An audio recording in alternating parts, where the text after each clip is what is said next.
जय भीम, नमो बुद्धाय। मित्रों, कैसे हैं आप? आशा करता हूँ ठीक ही होंगे। संयुक्त निकाय भाग एक का जो शतपल्लक कायिक देवता वर्ग है ना, उसमें तीसरा सूत्र आज लेते हैं। साधु सुत, दान देना उत्तम है। श्रावस्ती की घटना है और उसी प्रकार से देवताओं के साथ कथा संलाप,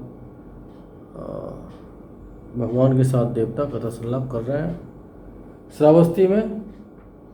तब कुछ शतल्लुप कायिक देवता रात बीतने पर, और उन्होंने उसको जैतवन को प्रकाशित कर दिया और भगवान को अभिवादन करके एक ओर बैठ गए। उनमें से एक देवता ने भगवान के सम्मुख यह उदान कहे, भगवान, दान कर्म सचमुच में बड़ा उत्तम है। कंजूसी से और प्रमाद से मनुष्यों को दान नहीं दिया जाता। पुण्य की आकांक्षा रखने वाले ज्ञानी पुरुष को दान करना चाहिए।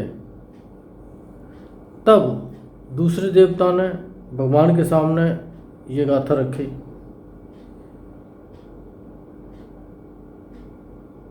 भगवान, दान कर्म बड़ा उत्तम है। थोड़े से भी दान देना उत्तम है। बड़े कितने थोड़े रहते पर भी दान करते हैं। बहुत रहने पर भी कितने दान नहीं करते हैं। थोड़े से में से निकाल कर जो दान दिया जाता है वह 1000 के दान के बराबर है। तब एक और देवता ने अपने उदान भगवान के सामने रखे। धर्म की वाणी को उदान भी कहते हैं, तो जो मुख से निकले हैं वो उदान। भगवान, दान कर्म से बड़ा उत्तम है। भगवान, दान कर्म बड़ा उत्तम है। थोड़े से भी दान देना बड़ा उत्तम है। श्रद्धा से दिया गया दान भी बड़ा उत्तम है। धर्म से कमाए गए का दान भी बड़ा उत्तम है। जो धर्मानुकूल कमाकर दान देता है, उत्साहपूर्वक परिश्रम करके अर्जित कर वह यम की बैतरणी को लांघ और दिव्य स्थानों को प्राप्त कर लेता है। तो दान का तो महत्व तो है ही।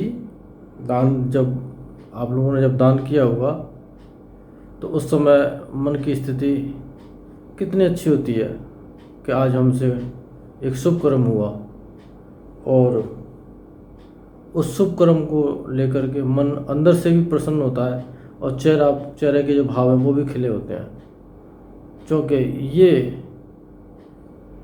कोई आसान काम नहीं है, दान करना कठिन काम है। अपने भोग वृद्धि का त्याग कर रहे हैं आप। इनडायरेक्ट में ऐसे समझ लीजिए कि आपने कमाई हुई आजीविका में से कुछ हिस्सा और दान कर दिया, संघ को दान कर दिया, तो उतने अंश आपकी जो भोग हैं, शायद हो सकता है कि उन पैसों के हिसाब से कुछ गलत खाते पीते या कुछ अच्छा खाते पीते, तो वो जो अच्छा खाते पीते घाटे मानते, तो वो जो त्याग है उसका, भोगों का त्याग है। दान का दूसरा नाम समझ लीजिए भोगों का त्याग। आपने उतने भोग खत्म कर लिए तो उतनी गांठें खत्म कर लें और आप उतने बच गए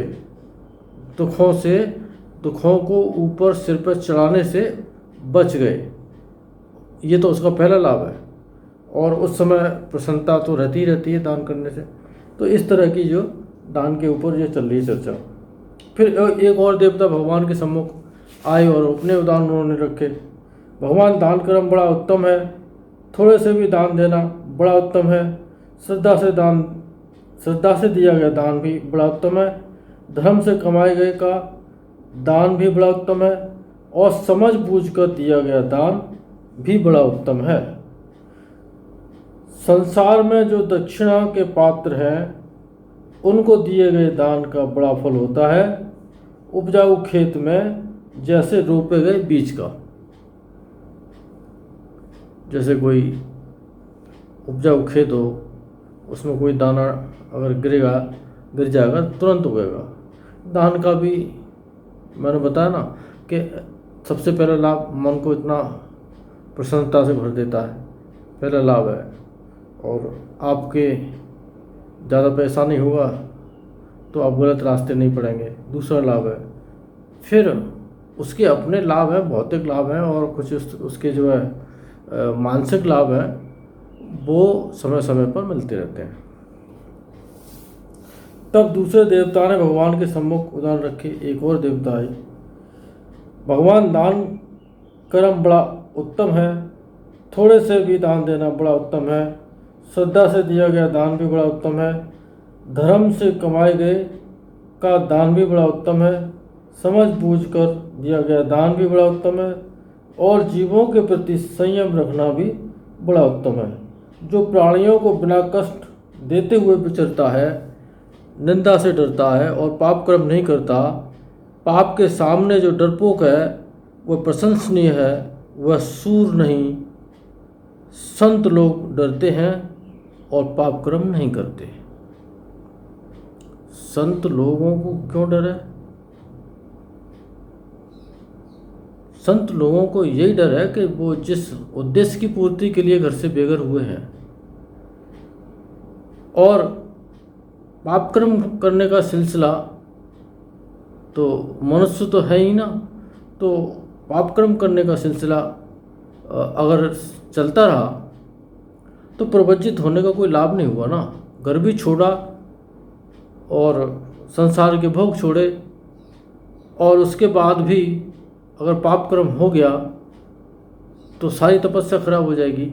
इसीलिए संत पुरुष जो होते हैं ना, संत लोग होते हैं, वो पाप डर के मारे पाप नहीं करते हैं। भाई तपस्या के लिए आए हैं, ऐसा समझना चाहिए। तब एक दूसरे देवता ने भगवान से पूछा, भगवान इनमें किसका कहना ठीक है?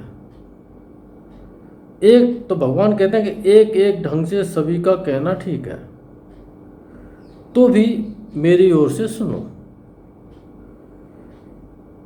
श्रद्धा से दिए गए दान की बड़ी बड़ाई है, दान से भी बढ़कर धर्म का जानना है।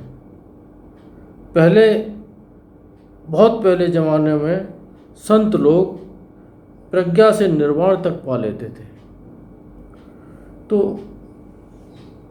भगवान ने दान की तो बढ़ाई करी है, लेकिन उससे जो ऊपर की जो चीज़ है वो बहुत ही मुख्य है कि पहले ज़माने में जो संत लोग प्रज्ञा से निर्वाण पा लेते। इसका मतलब प्रज्ञा होना बहुत आवश्यक है, लेकिन इसका आशय ऐसे नहीं निकालना चाहिए कि कोई आदमी एकदम प्रज्ञा के क्षेत्र में कूद जा, नहीं चल सकता ना।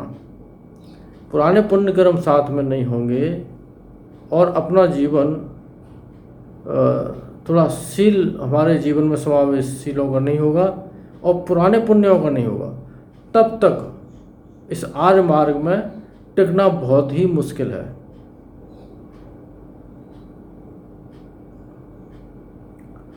अब चौथा सूत्र है, न संति सुत्त, काम नित्य नहीं है।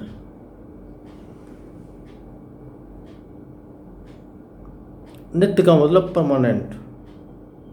जो भी कुछ आपको इंद्रियों के कारण इस संसार का सुख का जो अनुभूति होती है वो नित्य नहीं है, परमानेंट नहीं है, उत्पन्न होके नष्ट होने वाली है, खत्म हो जाती है, खर्च हो जाती है, उत्पाद व्यय ये सिलसिला चलता रहता है। तो इस पर क्या चर्चा हो रही है? एक समय भगवान श्रावस्ती में नाथपिंडक के जैतवन आराम में विहार करते थे। तब कुछ चतुर्लुपकायक देवता वहाँ पे आए और जैतवन को प्रकाशमान किया, भगवान को अभिवादन किया और एक ओर खड़े हो गए। एक और खड़े उनमें से एक देवता ने भगवान के सम्मुख यह गाथा कही, मनुष्यों में काम नित्य नहीं है, संसार में लुभाने वाली चीज़ें हैं जिसमें बज जाते हैं, यानी कि बंध जाते हैं, जिनमें पढ़कर मनुष्य भूल जाते हैं। क्या भूल जाते हैं? कि मेरी मृत्यु भी आएगी कभी, क्या ये सिलसिला ऐसे ही चलता रहेगा? उनको तो ऐसा लगता है कि ये सिलसिला ऐसे ही चलता रहेगा और मैं अमर हूँ। ये बात, जिनमें पढ़कर मनुष्य भूल जाते हैं, होश ही नहीं रहता उनको। मृत्यु के राज से छूटकर निर्वाण नहीं पाते, इच्छा बढ़ाने से पाप होते हैं, इच्छा बढ़ाने से दुख होते हैं, इच्छा को दबा देने से पाप दब जाता है, पाप के दब जाने से दुख भी दब जाता है, संसार के सुंदर पदार्थ भी काम नहीं है, वो काम में नहीं आते। राग युक्त मन हो जाना ही पुरुष का काम है। यही काम वासना है कि मन में राग उत्पन्न हो गया और हम उसको भोगने लगे, तो यही काम है। संसार में सुंदर पदार्थ वैसे ही पड़े रहते हैं, किंतु पंडित लोग उनमें इच्छा उत्पन्न नहीं करते। पंडित यानी प्रज्ञावान लोग हैं, वो मुड़ के भी नहीं देखते उधर। क्रोध को छोड़ दे, मान को बिल्कुल हटा दे, सारे बंधनों को काट गिरा दे, नाम रूप के प्रति अनासक्त रहने वाले त्यागी को दुख नहीं लगते। जो अपने चित्त और शरीर के प्रति जो आसक्त नहीं है, वो जानता है इसकी सच्चाई कि ये अनित्य है और अनात्म है, ये न मैं हूँ न मेरा है, ये सच्चाई जानता है। और जो भी संवेदना के आधार पर सुखद होता है उसको त्याग देता है, दुखद होता है उसको त्याग देता है। ऐसा त्यागी, उसको दुख नहीं लगते हैं। आकांक्षाओं को छोड़ दिए, मंसूबे नहीं बांधे, नाम और रूप के प्रति होने वाली तृष्णाओं को काट दिए, उस गांठ कटे निष्पाप और वितृष्ण, यानी कि तृष्णा नहीं है, उसको खोजते रहने पर भी नहीं पाते।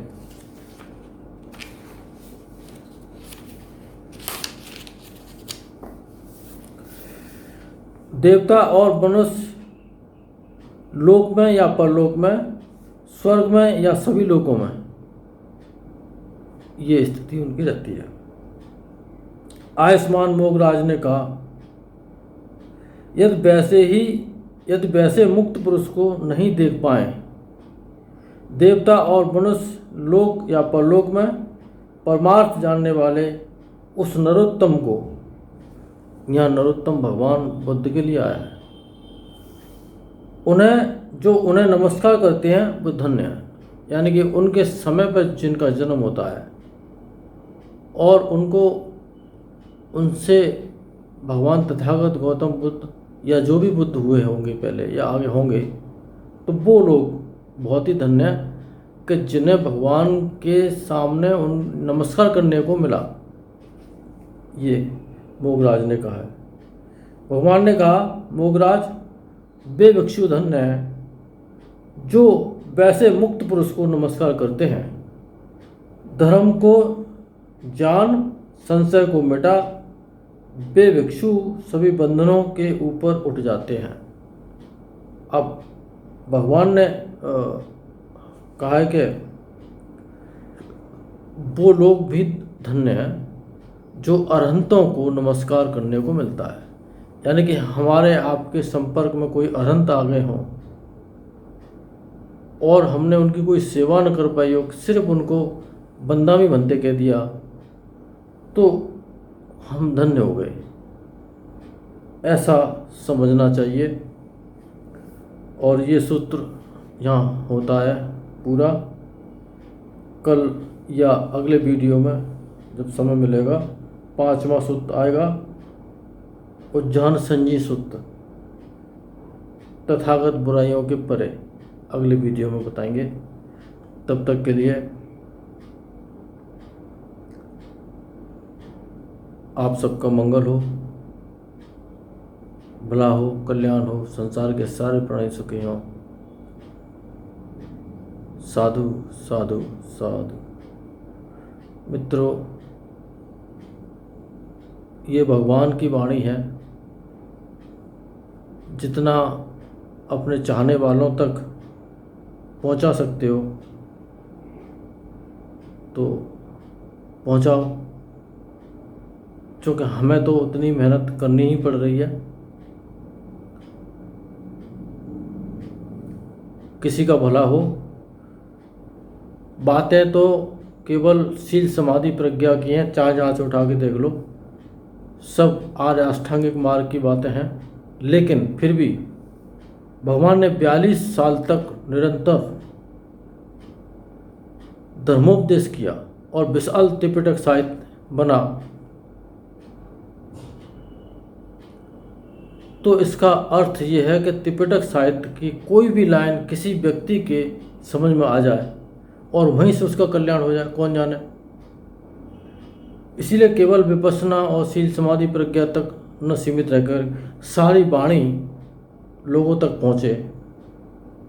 पता नहीं कौन सी लाइन सुन करके और उसके अंदर जो बोध जाग जाए और वो सीधे रास्ते चल दे, तो आपका भी मंगल होगा, आपकी वजह से किसी का मंगल होगा। हम सब एक दूसरे के मंगल में सहायक हों। और नमो बुद्धाय।